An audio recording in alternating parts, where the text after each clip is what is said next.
하나님의 말씀은 이사야서 40장 18절부터 봉독해 드리겠습니다.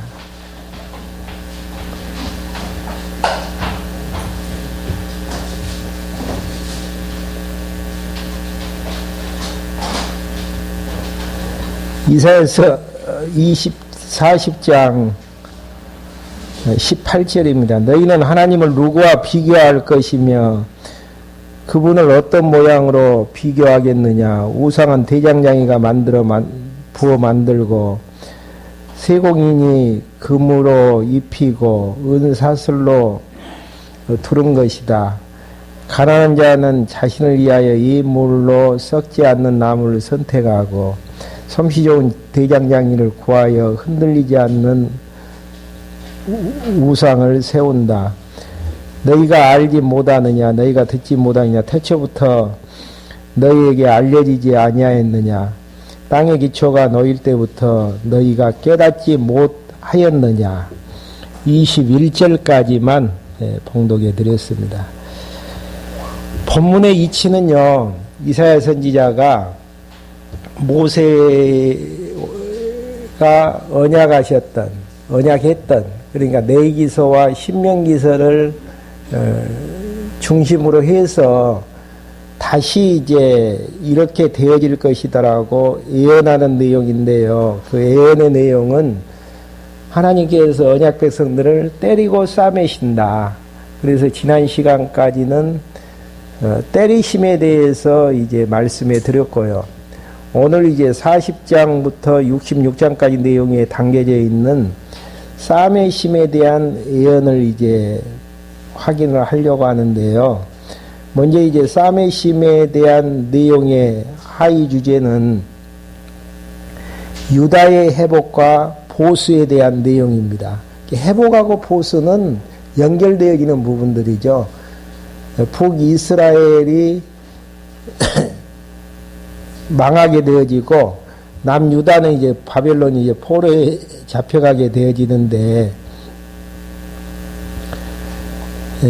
포로에서 이제 돌아오게 되어지는 회복이 있게 되어지면은 회복 이후에 회복하기 위해서는 그 포로로 잡아갔던 언약 백성들을 포로로 잡아갔던 이방인들에 대한 보수가 있는 것은 당연한 부분입니다.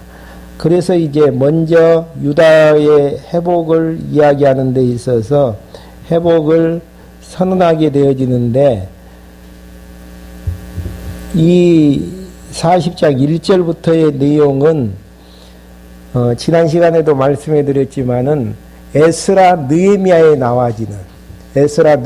나와지는 70년 포로에서 다시 돌아오게 되어지는 이런 이제 내용부터 이제 시작이 되어집니다. 그렇게 이제 언약대로 때리고 이제 싸매심이 진행되어지는 것을 보다 보니까 드러나지는 것은 하나님이 어떠한 분이신가에 대한 속성이죠. 그러니까 성경을 왜 공부하죠?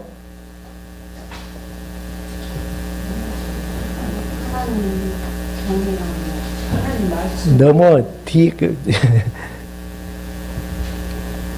공부하는 이유는 하나님의 살아계심에 대한 존재 증명하고 하나님의 살아계신 하나님은 어떠한 분이신가에 대한 내용을 알게 하기 위해서, 그래야만이 그 하나님 앞에서 나라는 존재가 어떠한 존재인가를 깨닫게 되어지고 역사관을 정리할 수 있고 세계관을 정립할 수 있기 때문에 이제 공부하는 이유인데, 하나님께서 언약하시고 언약대로 성취되어지는 이러한 역사 섭리에 대한 부분들을 진행을 하면서 19절부터 이제 18절부터 나와지는 부분은 본문 내용에서 여호와는 비길 자 없이 이대하시다라는 사자의 말을 전하게 되어지는, 그러니까 언약대로 포로에서 잡혀가서 70년 만에 에스라 느헤미야서에서 회복이 되어졌을 때에 드러나지는 내용은 살아계신 하나님이 어떠한 분이신가에 대한 대비가 나와지는데요. 지금 그 대비라는 것은 그들이 섬겼던 우상하고의 대비입니다. 그러니까 여호와에 대한 지식을 알려면은 대비 감각이 있어야죠. 대비 감각이 상대적인 존재이기 때문에 대비 감각이 없는 상태에서의 알미라는 것은 있을 수가 없는 부분들인데, 언약하시고 언약대로 이제 성취가 되어졌을 때에 다시 이야기를 하면은 포로에 잡혀갔다가 다시 70년 만에 에스라 느헤미야서에서 회복이 되어지는 이런 내용을 통해서 여호와 하나님께 대한 그분이 이제 어떠한 분이신가를 보여주시는 내용인데요. 지난 시간에 했던 부분들 잠깐 다시 한번 정리하고 연결시켜 보죠. 15절부터 한번 봐보겠습니다. 40장. 보아라, 나라들이 물통 속에 물 한 방울 같고 저울 위에 먼지 같다. 그러니까 그렇게 거대했던 바벨론을 고레스왕 메대와 파사를 통해서 무너뜨렸을 때에 드러나지는 부분은 여호와 하나님이 하시는 일들에 대해서 대비를 해보니까 나라들은 물통 속에 물 한 방울 같고, 물 한 방울 아무것도 아니잖아요. 저울 위에 먼지와 같다. 보아라, 주께서 섬들을 가는 먼지처럼 들어올리신다.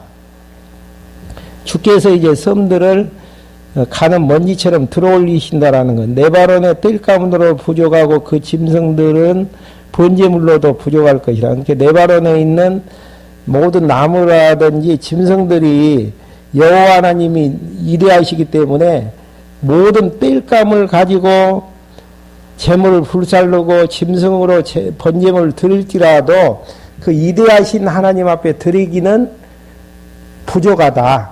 지금 그 이야기죠.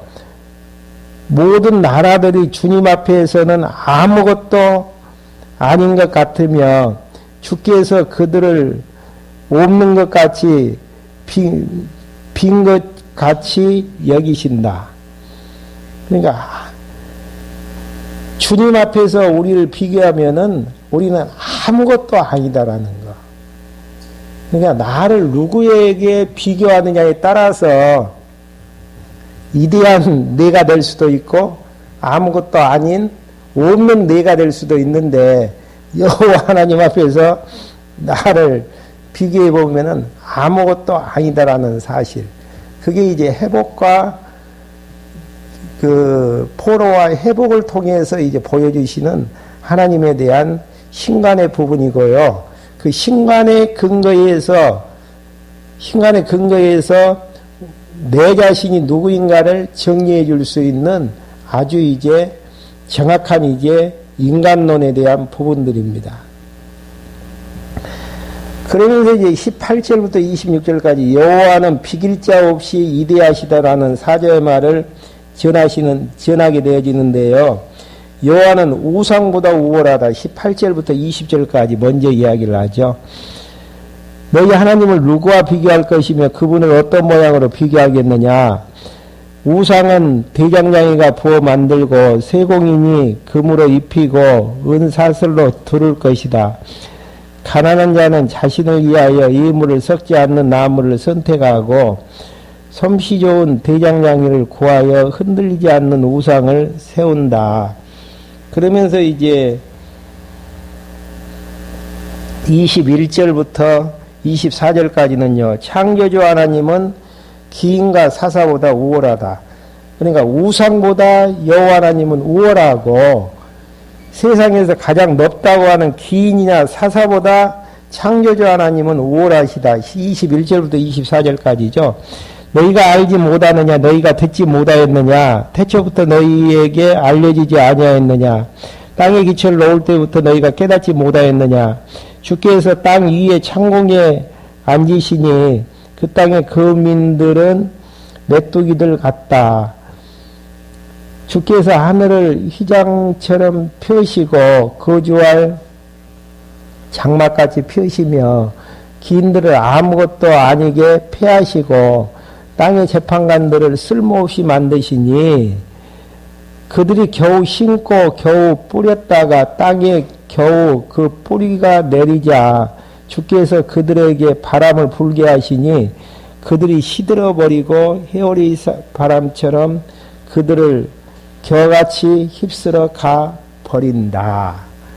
그러니까 아무리 이 땅에서 똑똑한 기인이고 사사라고 할지라도 하나님께서 바람만 불게 해도 뿌리채 뽑혀버리는 아무것도 아닌 존재. 지금 무슨 역사 섭리를 통해서 하나님의 이대하심을 지금 이야기하고 있습니까? 언약대로 포로당했다가 다시 이제 회복해 되어졌다라는 이런 이제 내용들을 통해서 드러나지시는 신관. 그러니까 성경적 기독교의 구조도 그거잖아요. 처음에 나와진 주제가 뭐죠? 성경관. 그 다음에 나와지는 성경에서 계시되어진 신관. 그 다음에 신관 다음에 나타나지는 게 인간관이라는 이야기죠. 그러니까 인간이 누구인가를, 인간의 정체성을 이야기를 하려면은 하나님 앞에서 정체성을 정의하지 아니하고서는 나라는 존재가 누구인가를 알지를 못해요.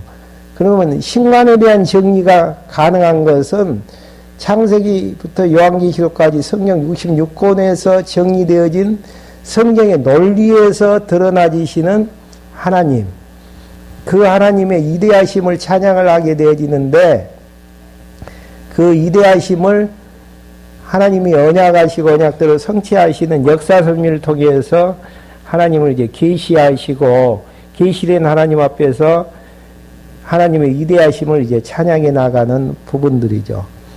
그 다음에 이제 25절부터 26절까지는요, 여호와는 비길 자 없이 권능이 크고 강하다는 여호와의 사자의 말을 증거해 주는 부분입니다.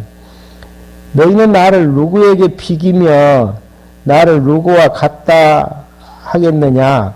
거룩하신 분께서 말씀하시나 너희는 너희 눈을 높이 들어 보라.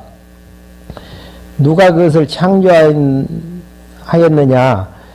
주께서 만물을 그 수혜를 이끌어내시고 각각 그 이름을 부르시니 주님의 권세가 크고 능력이 강함으로 빠진 것이 하나도 없다.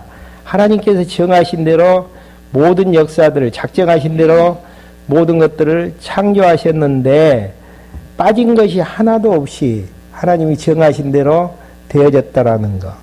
그러면서 이제 27절부터 31절까지는요, 낙심하는 백성에게 낙심하지 않도록 할 언약을 예언하는 부분입니다.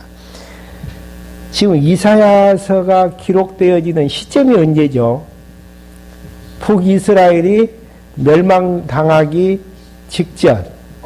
지금 유다가 포로 잡혀가기 전에 이제 되어질 부분들이죠.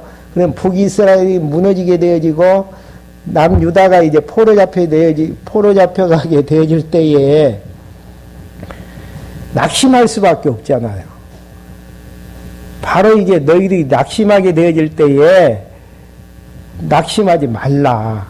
왜냐하면 하나님께서 이렇게 너희를 피곤치 않도록 해주시기 때문이다.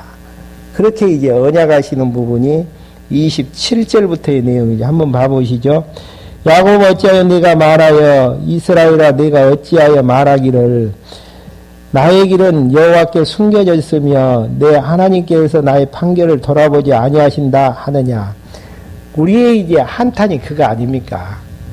억울한 일을 당하는데 하나님이 계시다면 왜 억울하게 하느냐 그 이야기예요. 어려운 일을 당하는데 하나님이 계신다면 하나님의 사랑하는 백성들에게 왜 어려움을 주시느냐 그 이야기입니다. 그건 하나님께서 모르고 계실 수도 있고 하나님께서 관여하지 않으실 수도 있다라는 이런 이제 탄식을 하게 되어지는 게 이사야 시대 때의 백성들이나 또 우리 시대 때의 이제 마찬가지의 내용들인데요. 지금 그 이야기를 하고 있는 부분들이에요. 내 하나님께서 나의 판결은 돌아보지 아니하신다 하느냐. 그러면서 너는 알지 못하였느냐, 너는 듣지 못하였느냐. 여호와 영원하신 하나님 땅끝까지 창조하신 분은 피곤치 아니하시며 지치지 아니하시며 이해심이 한이 없으시며 피곤한 자에게 힘을 주시며 무능한 자에게 능력을 더하시니 젊은이라도 피곤하고 지치며 청년이라도 넘어지면 자빠지나 오직 여호와를 바라는 자는 새 힘을 얻을 것이니 독수리처럼 날개치며 올라갈 것이고 다른 바퀴로 해도 지치지 아니하겠고 걸어가도 피곤치 않을 것이다. 그러니까 다시 하나님께서 피곤한 포로된 백성들 힘있게 다시 돌아오게 하셔서 성전도 건축하고 성곽도 수축해 하시려는 하나님의 섭리의 숨결이 담겨져 있는 부분들이죠. 구약시대 때는 이제 하나님께서 그렇게 역사하시는데 신약시대 때는 어떻게 역사하시죠? 어떻게 우리에게 힘을 주시죠?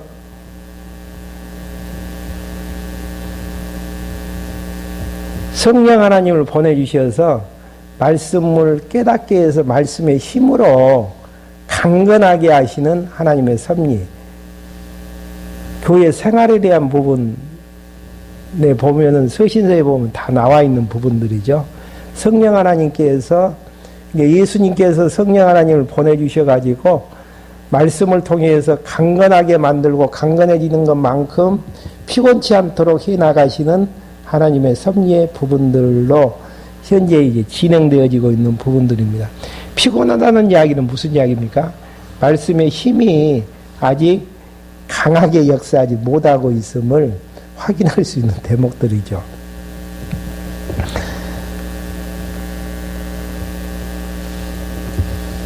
그 다음에 이제 41장으로 넘어가서요. 41장부터 42장 13절까지는 대적을 쳐서 멸하는 부분들입니다.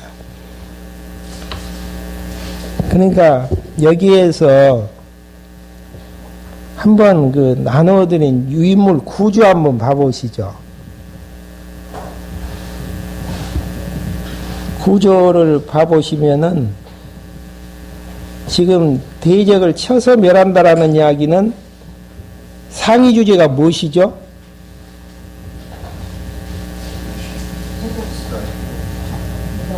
유다의 회복을 위해서는 회복을 선언하고 회복이 선언되기 위해서는 어떻게 되어야죠?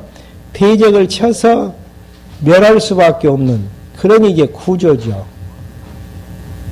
그리고 이제 46 그 다음에 이제 그 대적을 이제 쳐서 멸하는 같은 종류가 45장부터 48장에 나와 있잖아요. 유다 원수를 보수하는, 그러니까 위의 주제하고 연관되어지면 반복되어지는 부분이지만은 원수 갚아주시는데 초점이 있는 것이고요. 지금 뒤에 후자에 대한 부분들은, 그리고 이제 본문의 대적을 이제 쳐서 멸하는 부분들은 회복하기 위해서는 하나님께서 대적을 쳐 멸해 주실 수밖에 없는 그런 이제 성격에서 논리가 이제 전개가 되어집니다. 그러니까 이사야서 보면은 내용들이 이제 막 많이 반복되어지는 것처럼 보여지지요. 그러지만은 위에 이제 상위 주제하고 연관을 지으면은 뒤에 대한 부분은 고레스를 통해서 바벨론을 하나님께서 원수 갚아주시는 원수에 대한 갚아주심에 대한 성격을 가지고 있고요. 45장부터 48장까지는 그 다음에 40장부터 44장, 41장에 이제 나와 있는 대적을 쳐서 멸하는 것은 회복하기 위해서는 대적을 쳐서 멸하실 수밖에 없는 전제적인 이야기. 그러니까 대적을 쳐서 멸해주고 그 다음에 백성들은 어떻게 하시죠? 보호해 주시고 보호한 다음 다시 돌아오게 해서 위로하고 용서해 주는 그 논리로 정의를 할 수 있는 부분들입니다. 먼저 이제 41장부터 42장 13절까지는 대적을 이제 쳐서 회복하기 위해서는 대적을 쳐서 멸해 주는 것인데 41장 1절부터 7절까지는 여호와의 권능은 우상과 견주지 못한다라는 것을 증명해 주고 있는 내용들이죠. 1절 내용에서는요.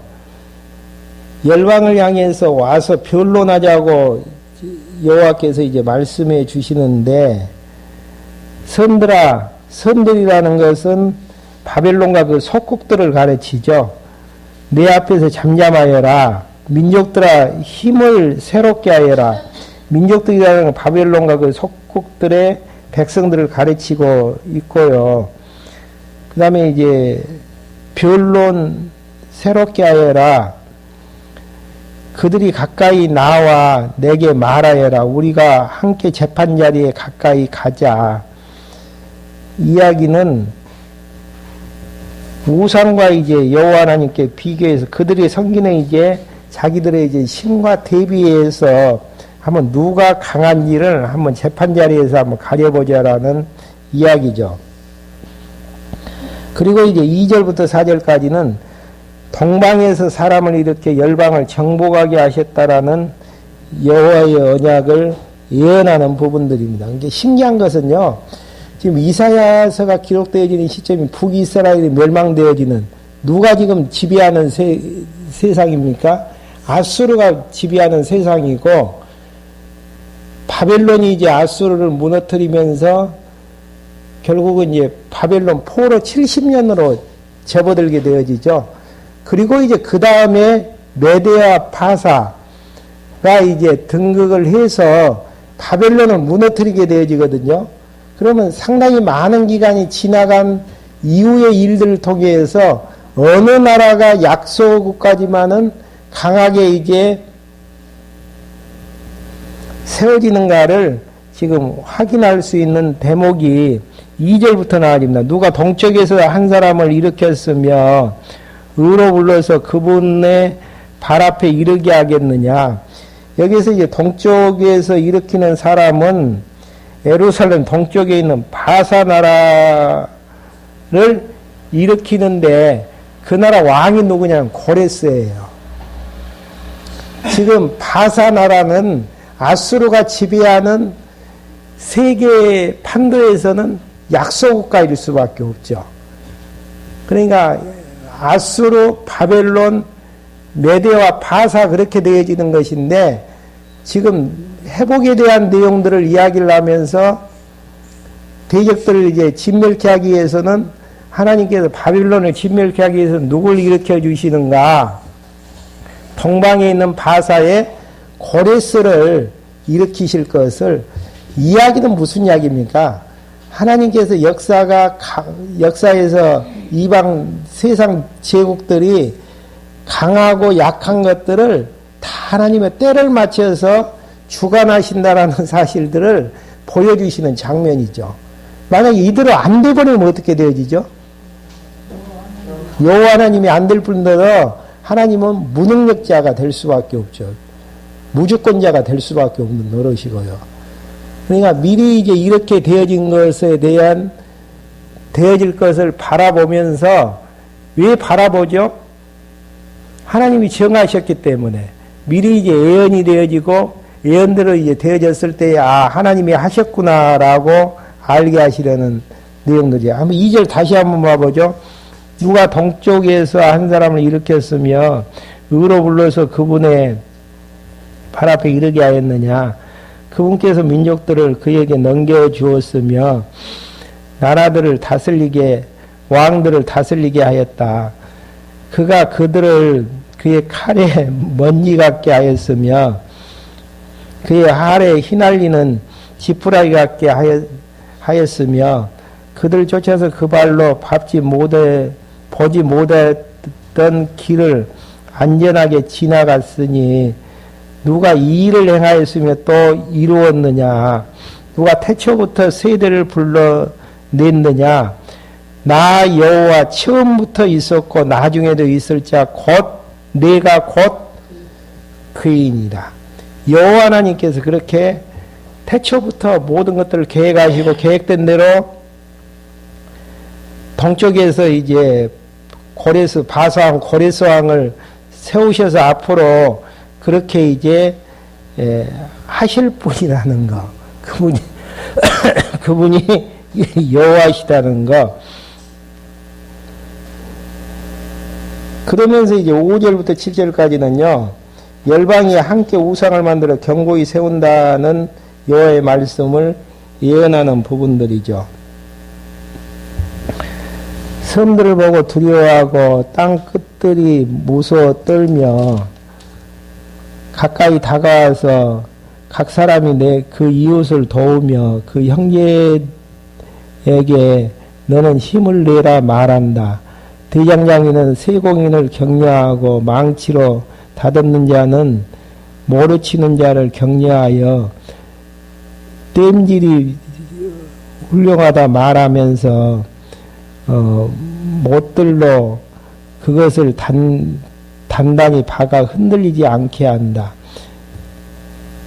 그러면서 이제 8절부터 16절까지 이스라엘을 도와서 대적을 멸하실 언약을 예언하는 부분들입니다. 그러니까 이스라엘을 도와가지고 하나님께서 대적을 멸하시겠다.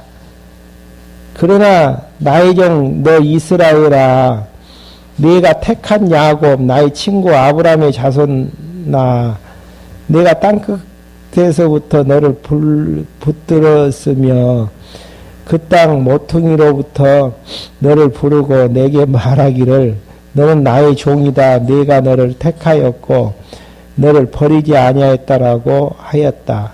두려워 말라. 내가 너와 함께한다. 놀라지 말라. 내가 내 하나님이다. 내가 너를 강하게 하고 참으로 내가 너를 도와주며 참으로 내가 나의 의로운 오른손으로 너를 붙들 것이다. 그러니까 하나님께서 선택한 이스라엘 백성들, 그러니까 아브라함의 자손들을 함께 하심으로 버리지 아니하신다. 그렇기 때문에 두려워하지 말고 놀라지 말고 의로운 손으로 이제 너를 붙들 것이다. 라고 이제 이야기하는 내용이죠. 그러니까 8절부터 10절까지는 택한 이스라엘을 도와주고 붙들어 주신다는 여호와의 언약을 예언하게 되어지는 부분들이고요. 11절부터 13절까지는 바벨론을 멸하고 택한 백성은 도와주신다고 여호와의 언약을 예언하는 부분이 11절부터 13절까지 내용입니다.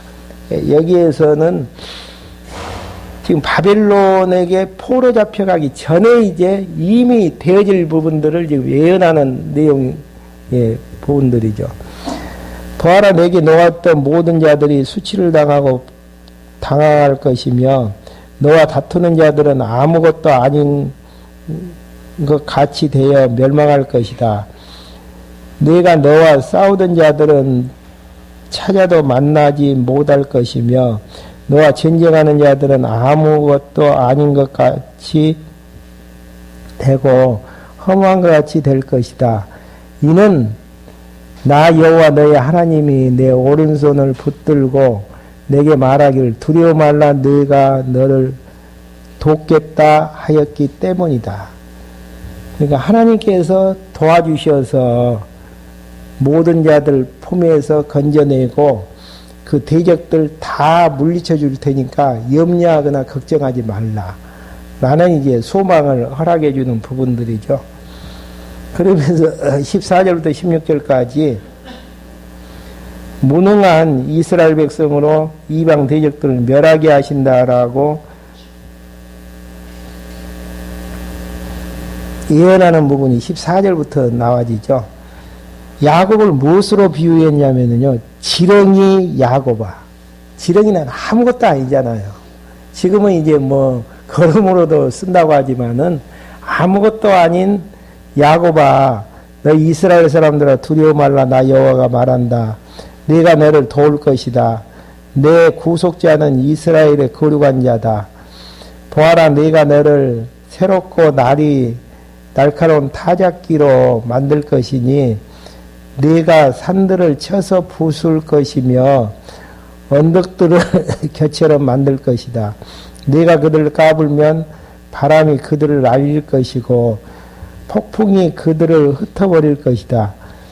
너는 여호와를 즐거워하겠고 이스라엘 거룩한 자를 찬양할 것이다. 왜 이제 하나님께서 지렁이 같은 야곱을 통해서 대적들을 무너지게 하시는가? 그 이유는 이스라엘의 거룩한 자를 어떻게 하기 위해서요? 찬양하게 하기 위해서. 찬양이 목적이에요. 찬양의 내용이 무엇이죠? 하나님의 속성에 대한 찬양 아니겠습니까? 야, 하나님께서 때리시고 싸매심을 역사하시는 단마디의 내용은 하나님이 어떠한 분이신가를 드러내서, 속성을 드러내서 그 하나님을 찬양케 하시려는 하나님의 섭리.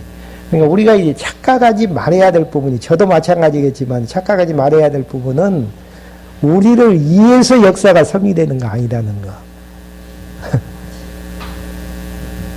서운해요? 서운합니까? 결과적으로는 선택한 백성들에게는 모든 게 다 복이지만은 근본 목적 자체는 하나님의 영광 선포에 있단 말입니다. 하나님의 영광 선포에. 살아계신 하나님의 영광 선포가 목적이기 때문에 우리를 위한 역사 섭리가 아니고 하나님 자신의 이름을 위한 역사 섭리가 진행되어지는 부분들이고, 진행되어지는 과정 속에서 마지막 우리에게 이제 주어지는 열매들은 모든 것들이 은혜로 복으로 와닿게 되어지는, 그러니까 주객이 바뀌어서는 안 되어져요. 목적하고 수단하고. 우리가 받는 복은 수단에 불과하는 내용들이지 우리를 위한 근본 목적은 아니다는 거. 어떻게 알 수 있는가? 여기 이제 나오는 것처럼 거룩한 자를 이스라엘에 너는 여호와를 즐거워하겠고 이스라엘의 거룩한 자를 찬양할 것이다. 그러면서 17절부터 20절까지 회복을 통해 하나님을 깨닫게 하도록 하신다라는 그 목적이 나와 있네요. 왜 회복해 하시는가? 회복의 전제는 뭡니까? 폴에 잡혀가는 때리심이죠. 때리심 이후에 이제 회복을 통해서 어떻게 하시려는가? 하나님을 깨달아 알 수 있도록 하기 위한 것인데 17절 내용. 가난하고 궁핍한 자들이 물을 찾으나 물이 없어서 갈증으로 그들의 혀가 마를 때에 나 여호와가 그들에게 응답할 것이며 나 하나님 이스라엘의 하나님이 그를 버리지 아니할 것이다. 이 내용을 보면은 참 우리에게 이제 주는 그 교훈이라고 하면 교훈이겠지만은 그냥 물을 가난하지 않게도 하시고 물도 풍부하게 주면은 좋잖아요. 항상 마르지 않도록. 근데 물을 찾으나 물이 없어서 갈증으로 그들의 혀가 마를 때에 그때 하나님께서 응답해 주신다라는 이야기라는 것이죠. 이게 의미 발견이 안 되어지면은 한없이 우리는 하나님 앞에서 불평불만하면서 살아나갈 수밖에 없는. 예. 물을 찾지 않도록 풍족한 물 줘버리면은 좋잖아요. 근데 물이 혀가 마를 때에 그때야 비로소 하나님께서 응답해 주시겠다라는 거. 나 이스라엘의 하나님이 그를 버리지 아니할 것이다.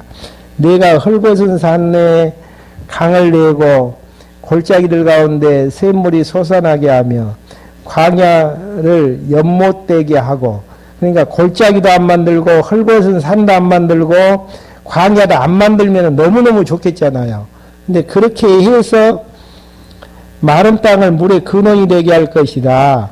내가 광야에 백향목과 아카시아 나무와 화석류와 올리브 나무를 심을 것이며 사막에는 잣나무와 소나무와 해양목을 함께 둘 것이니 여호와 손이 이것을 만들고 이스라엘의 거룩한 자가 이것을 창조했음을 사람들이 보고 알게 되며 함께 생각하고 어떻게 해요?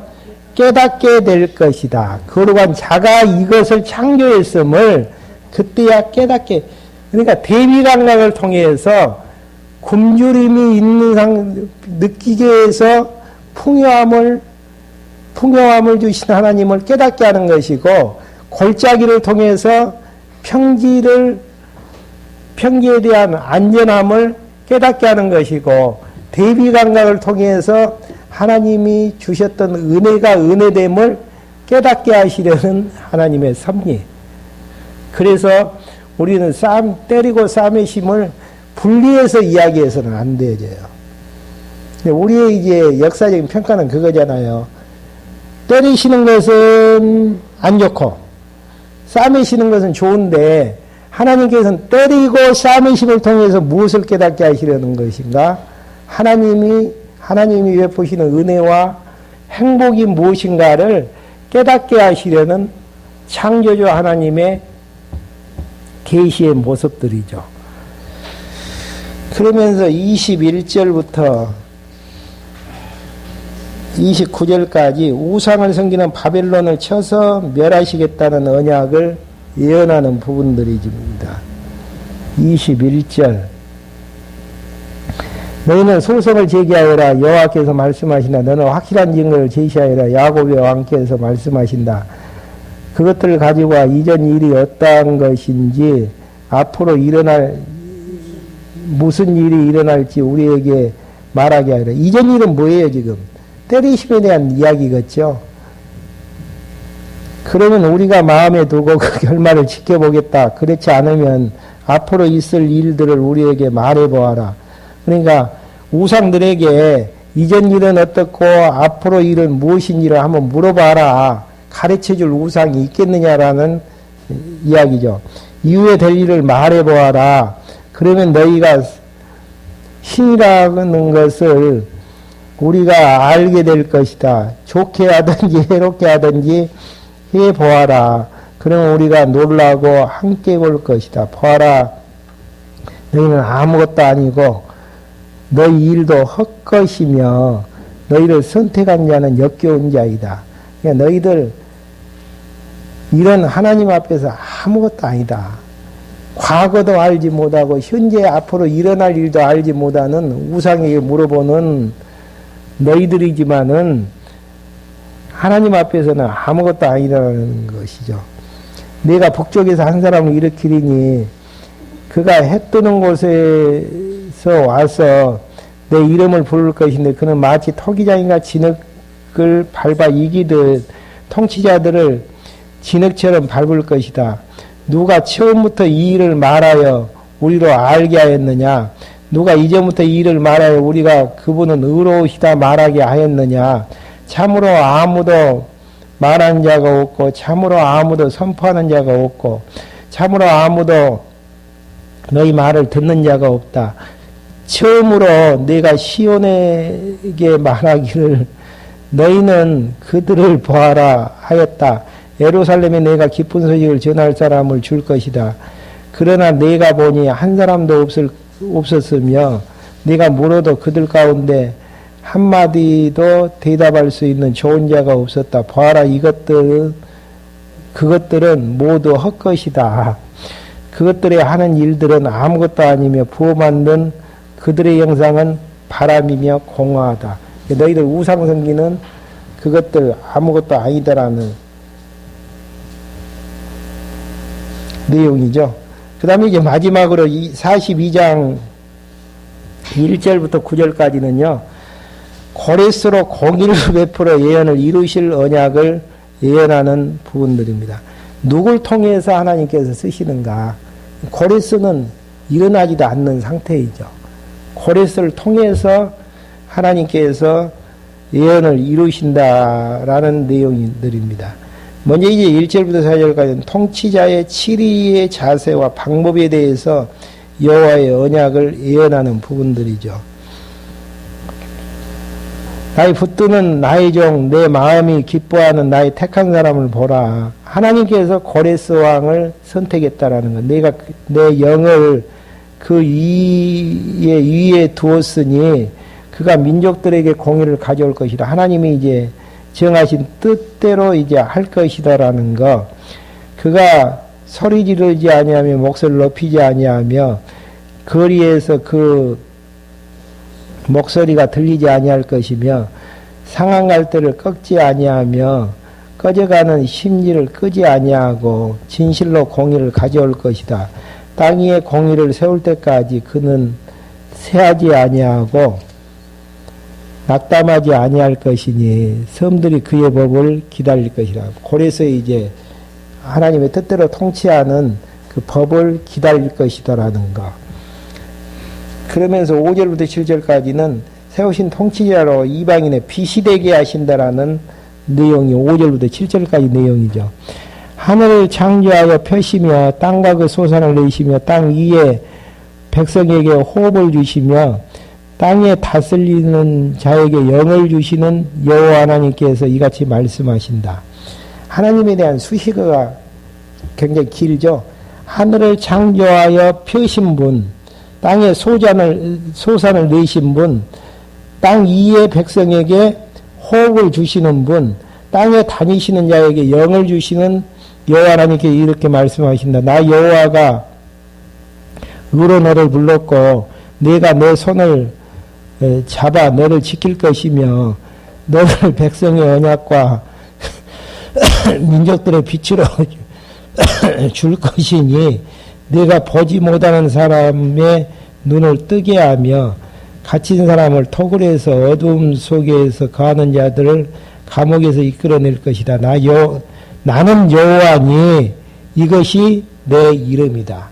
그러니까 이렇게 계획하셨고 계획한 대로 하나님께서 언약하셨고 언약한 대로 예언했고 예언하신 그분이 여호와이기 때문에 그렇게 하신다라는 것. 나는 나의 영광을 다른 것에게 주지 아니하고 여기 나오잖아요. 여호와라는 그분께서 여호와의 영광을 다른 사람에게는 주지 아니한다라는 것. 5대 속성을 인간이 전능자라고 하는 것, 인간이 성실자라고 하는 것, 인간이 주권자라고 하는 것, 그런 영광을 다른 것에게는 주지 아니하고 나의 찬양을 누구에게는 주지 아니한다고요? 우상들에게는 주지 아니할 것이다. 보아라 이전 것들이 이루어지지. 이전 것은 뭐예요? 폴에 잡혀가고 고난받고 하는 그런 부분들. 이제 내가 새로운 일들을 선포한다. 그 일들이 시작되기 전에 내가 너에게 말하겠다. 시작해가지고 말을 하면은 우연히 됐다고 할 수도 있고 그렇게 될 수밖에 없었다라고 하나님이 하셨다라고 이야기를 않는데 하나님께서 여호와의 이름으로 시작되기 전에 내가 너에게 말하겠다. 항의하는 자들과 그 가운데 있는 모든 것들과 섬들과 그 주민들아 여호와께 새 노래를 부르며 땅 끝에서부터 그분을 찬양하는 노래를 불러라. 광야의 성읍들과 게달의 사람들이 거주하는 마을들은 목소리를 높여라. 셀라의 거주민들은 즐겁게 노래하며 산꼭대기에서 크게 외쳐라. 그러니까 지금의 내용들은 10절부터 13절까지는요. 모든 거민에게 노래하라며 회복해 주실 것을 예언하는 부분입니다. 회복해 주신 그러니까 회복하여 주심을 노래하라는 내용이죠. 계속해서요. 여호와께 영광을 돌리며 섬들 사이에 그분에 대한 찬양이 선포되게 하여라. 여호와께서 용사같이 나아가시며 전사같이 분노를 일으키신다. 그분이 부르짖으시고 참으로 크게 외치시며 그의 온수들에게서 승리하실 것이다. 그렇기 때문에 하나님 앞에 영광을 돌리고 그분을 어떻게 하라는 이야기예요? 영광에 대한 찬양. 찬양의 가사 내용이 뭡니까? 회복하 때리시고 싸매심을 예언대로 성취했을 때 드러나지시는 하나님의 5대 속성을 찬양하라는 거. 그러니까 인정하는 거예요. 하나님이 전능하신 능력으로 회복해 하셨다. 하나님의 약속대로 성실하게 역사를 이루셨다. 하나님의 주권 섭리로 고레스를 세우셔서 회복해 하셨다. 뭐 등등. 그렇게 이제 찬양하는 부분들입니다. 그 다음에 이제 이렇게 회복하여 주셔서 어떻게 하신다라는 이야기인가? 백성을 보호해 주시는 내용이 42장 14절부터 43절까지 나와 있는데요. 다음 시간에 계속해서 정리할 수 있도록 하겠습니다. 기도하시겠습니다. 하나님 아버지 저희들 이 시간에 불러 모아주셔서 하나님께서 역사 섭리를 진행하시는 것은 하나님의 영광을 선포하시고 백성들에게 하나님을 찬양케 하시려는 목적이심을 알게 해주심을 감사함을 드립니다.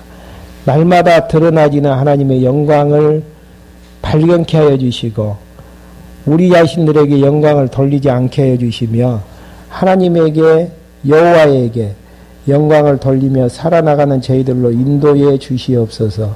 예수 그리스도의 이름으로 기도했습니다. 아멘.